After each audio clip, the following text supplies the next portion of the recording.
Quantum engines power up in the darkness of space, their energy signatures rippling across sensor screens. The Crian Empire's largest armada ever assembled, 300 ships formed in perfect battle formation, hovers in the void, weapons primed.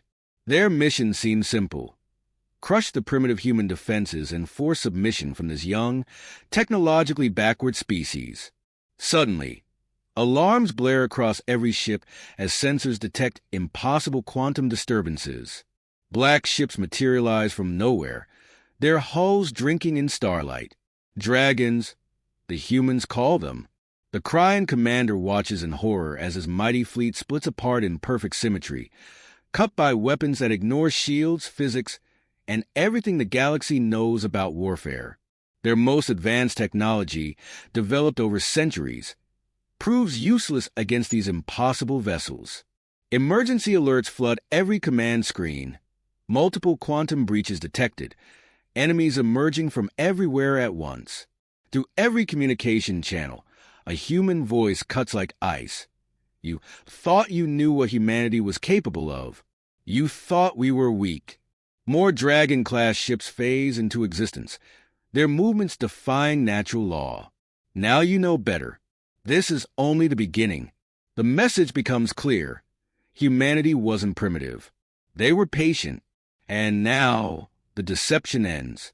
Multiple quantum breaches detected. They're coming from everywhere at once. You thought you knew what humanity was capable of. You thought we were weak. Now you know better. This is only the beginning. When humans were deemed too dangerous, the galaxy buzzed with countless civilizations, each one racing toward technological supremacy. Among them, humans seemed unremarkable, just another species taking their first steps into space.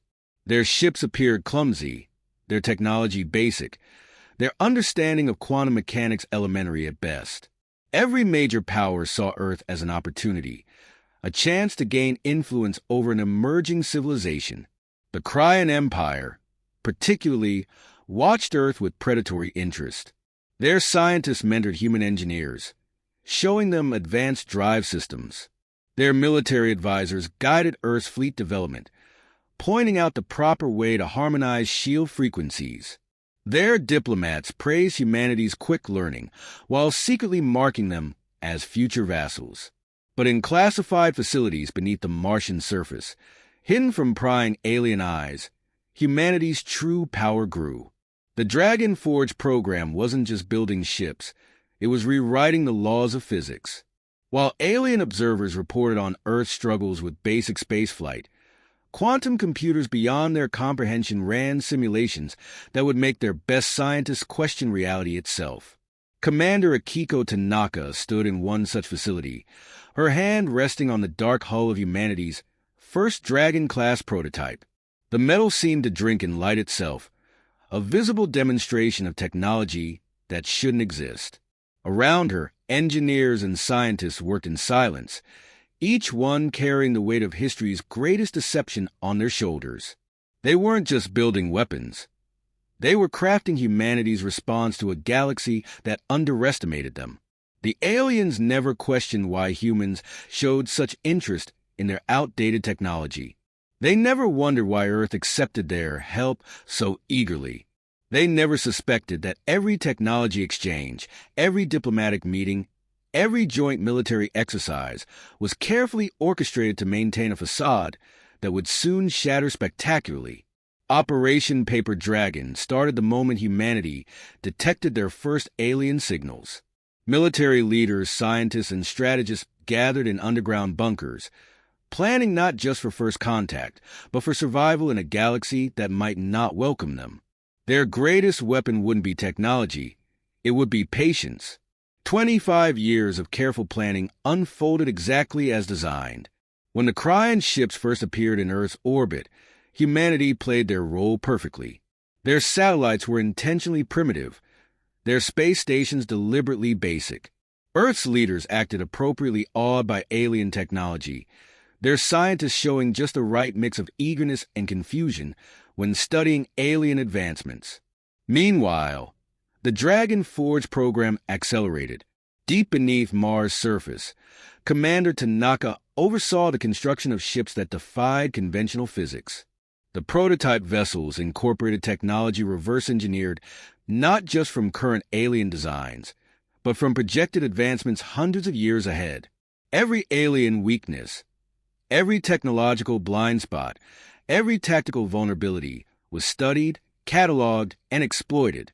The true genius of Operation Paper Dragon lay in its understanding of alien psychology. Humanity noticed something crucial about their galactic neighbors. They'd evolved past their warrior cultures, viewing military conflict as primitive. This perspective made them vulnerable to humanity's greatest deception, appearing to be exactly what they expected. Each Dragon-class vessel represented a perfect fusion of ancient military wisdom and quantum engineering. The ship's dark forge hulls could phase through solid matter. Their quantum drives treated space-time as a suggestion rather than law. While alien observers wrote reports about Earth's primitive shield harmonics, Dragon Forge crews were perfecting weapons that could ignore shields entirely. Training these crews required another layer of deception. On the surface, Earth Space Forces practice with outdated ships, deliberately making rookie mistakes in joint exercises with alien allies. But in hidden facilities across the solar system, elite pilots mastered technology that would make alien physics experts question their sanity. They learned to dance through quantum space, to bend reality itself to their will. Admiral C, then just a captain, understood the psychological aspect better than most. The greatest deception, he often told new recruits, isn't hiding our technology, it's hiding our nature. Humanity had something unique among galactic civilizations, a continuous warrior culture stretching back thousands of years. While other species evolved past their violent stages, humans preserved theirs, refined it, and most importantly, learned to hide it. The Crian Empire's military advisors wrote endless reports about Earth's technological progress, never realizing they were helping catalog their own weaknesses. Every time they demonstrated their advanced technology, Dragon Forge engineers were silently noting vulnerabilities, designing countermeasures, and implementing solutions. The aliens' patronizing assistance became the blueprint for their own obsolescence. Deep within Titan's ice crust, Tanaka's office became a testament to this philosophy. Ancient weapons adorned her walls: samurai swords, Roman legion standards, Mongol composite bows. Not as decoration, but as reminders. Every military strategy that proved successful in human history was being coded into Dragon-class ships' combat systems. The wisdom of 1,000 generations of warriors, quantified and computerized, ready to be unleashed. The final component of Operation Paper Dragon involved protecting this massive secret. Earth developed a sophisticated network of quantum sensors capable of detecting any surveillance attempt. When alien ships passed through the solar system, they saw exactly what humanity wanted them to see: primitive shipyards building clumsy vessels, scientists struggling with basic shield technology, military forces practicing elementary space combat maneuvers. The attack on New Eden colonies shattered the galaxy's illusions about humanity. 2 million colonists, civilians seeking peaceful existence on the frontier, annihilated by Crian forces in what they assumed would be a simple show of force. Their message was clear: submit or perish. The Crian Empire expected humanity to crumble, to realize their place in the galactic hierarchy. Instead, they awakened something they couldn't comprehend. The first sign that something was wrong came when their sensors detected quantum disturbances unlike anything in recorded history. 3 ships emerged from nowhere, their hulls darker than the void itself. The Crian commander barely had time to register their impossible readings before his fleet's formation broke apart in perfect symmetry, cut by weapons that ignored every known law of physics. Dragon Squadron's first public appearance rewrote the galaxy's understanding of warfare. Their ships moved with impossible grace, treating inertia as optional. When Crian vessels fired, the human ships simply weren't there. When humans returned fire, their weapons bypassed shields that had protected Crian ships for centuries. The battle wasn't just one-sided. It was a demonstration of power, so absolute it bordered on art. Commander Blackwood's transmission cut through every frequency, every encryption. You wanted to see humanity's real face? Take a good look. The dragons moved in perfect coordination, their quantum drives allowing them to appear and disappear at will. Crian tactical officers watched in horror as their most advanced tracking systems failed to predict movement patterns that shouldn't have been possible. The scale of human deception began to dawn on the Crian Empire.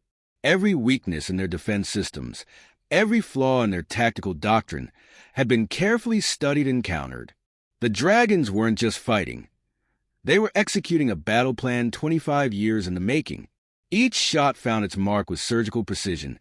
Each maneuver exploited vulnerabilities the Crians didn't even know they had.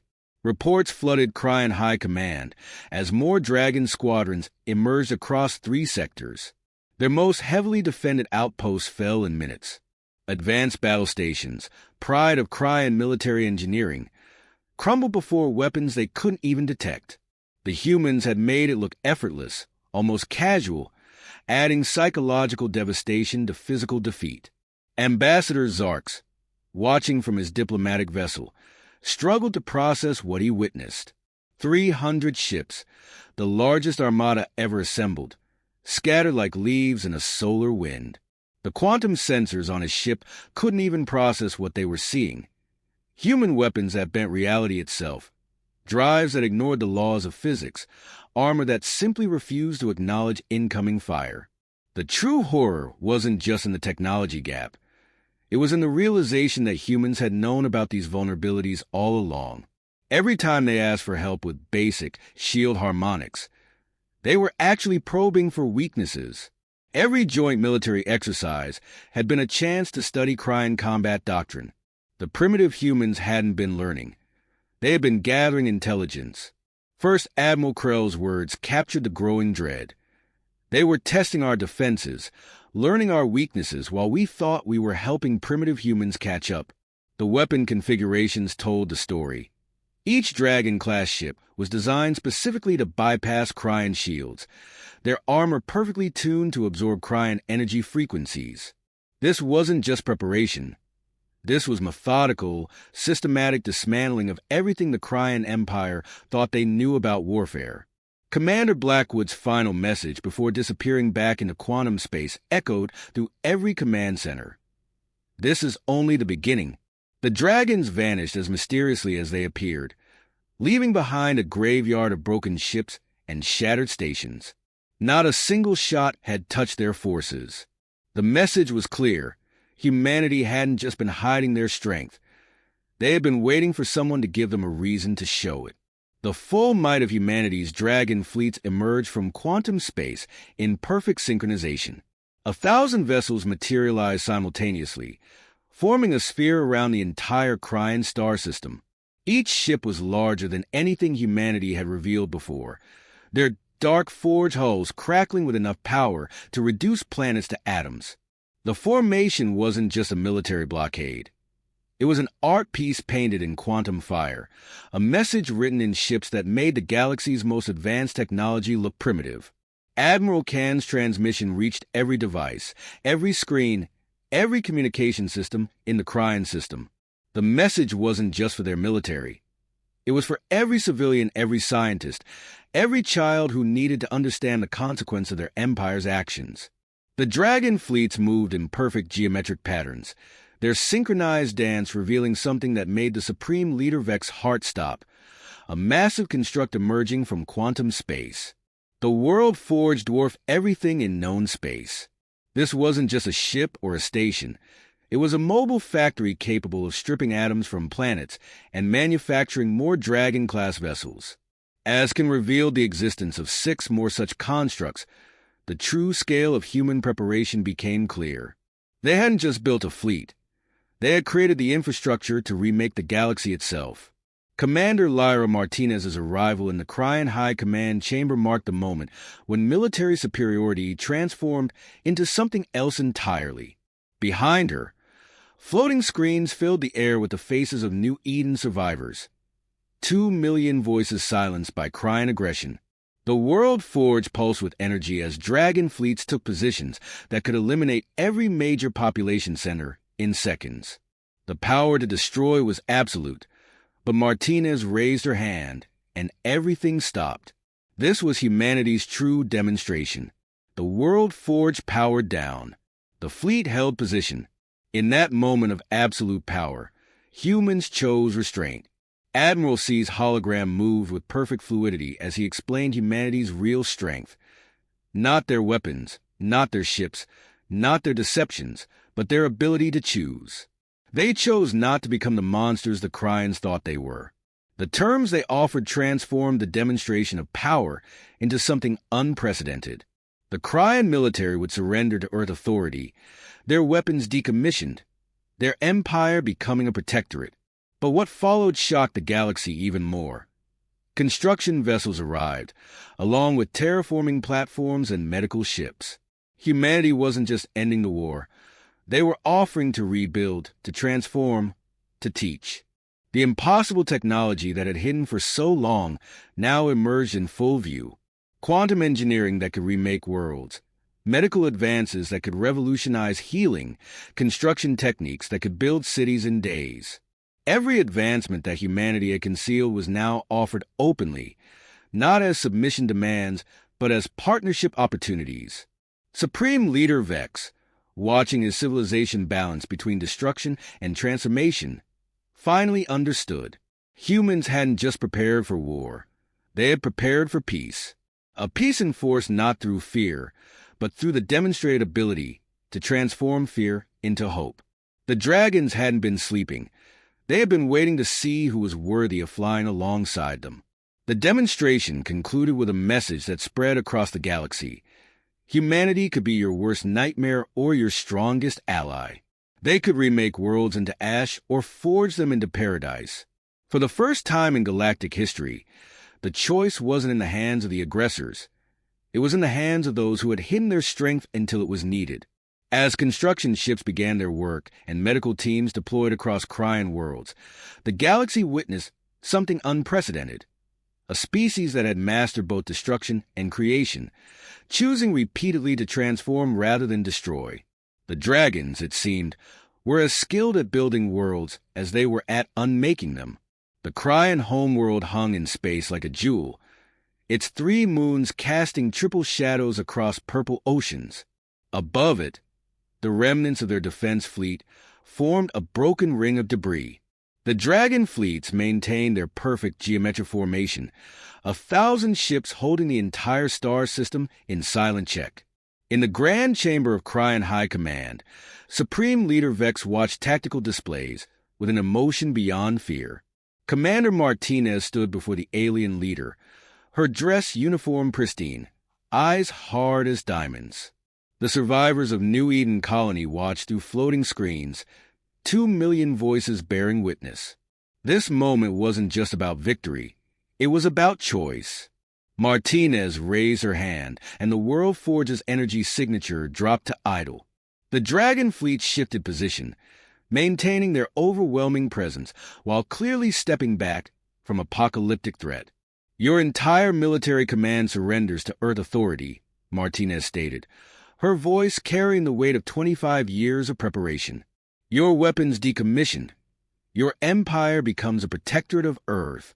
She paused, allowing the terms to sink in. And in exchange, we show you what humanity excels at, not just fighting wars, but ending them. Not just breaking worlds, but building them better. The tactical displays shifted, showing new arrivals, construction vessels, terraforming platforms, medical ships, humanity's other hidden fleet. The fleet that didn't destroy worlds, but transformed them. Admiral Khan's hologram materialized in the chamber, so perfect it looked solid. We can be your worst nightmare or your strongest ally. We can remake your worlds into ash or help you forge them into paradise. The choice, for the first time in your species' history, isn't yours, it's ours. Vex looked at the faces of New Eden survivors, at the overwhelming power of the dragon fleets, at the impossible technology humanity had hidden for so long. Understanding dawned. They hadn't just been preparing for war. They'd been preparing for peace, a peace enforced not by fear, but by the demonstrated ability to transform fear into hope. "We accept," Vex said quietly, adding a surprising thank you. Martinez nodded. "Lesson learned?" "Yes," Vex replied. "Never wake the dragons." "Wrong." Admiral Kin corrected. "The lesson is the dragons were never sleeping. We were just waiting to see who was worthy of flying with us." As construction ships began their approach and medical teams prepared for deployment, the galaxy witnessed something unprecedented. A species that had mastered both destruction and creation, choosing repeatedly to transform rather than destroy. The dragons, it seemed, were as skilled at building worlds as they were at unmaking them. Above the Crian homeworld, the dragon fleet shifted formation one final time. Not to attack, not to threaten, but to protect. Their dark forge hulls now cast shadows that promised shelter rather than destruction. The World Forge's energy signature changed. Its massive power now turned to creation rather than annihilation. Humanity had shown both faces of its power: absolute destruction and unlimited creation. Now they would show which face they preferred to wear. 1 year after the Crian surrender, Ambassador Zark stood before the Galactic Council delivering his final report. The Grand Chamber fell silent as he spoke of humanity's emergence as a dominant force in known space. His words carried the weight of experience, of someone who had witnessed both humanity's power and their restraint. "The humans have a saying," he told the assembled representatives. "Those who do not learn from history are doomed to repeat it. We failed to learn, failed to see, and in doing so, we gave them exactly what they needed, an excuse to stop pretending." The holographic displays showed the transformation of former Crian worlds. Military bases had become centers of learning. Weapon forges now produced medical miracles. The dragons, true to their word, proved as skilled at creation as they were at destruction. Zark's turned to address the more militant council members directly, his voice carrying a clear warning. "That primitive human ship you're scanning? It's probably a Dragon-class destroyer watching you back. That outdated human colony? Likely sitting on top of a world forge. And that diplomatic request for technological assistance." He allowed himself a small laugh. "Well, let's just say humans have an interesting sense of humor." Above Earth, Commander Martinez watched the speech from the bridge of her new ship, a Dragon-class carrier named Second Chances. The name served as a reminder that humanity's greatest strength wasn't in having the biggest teeth, but in choosing when not to bite. As construction ships continued their work across former Crian space, the galaxy learned its final lesson. The dragons hadn't just mastered the art of war, they'd mastered the art of peace.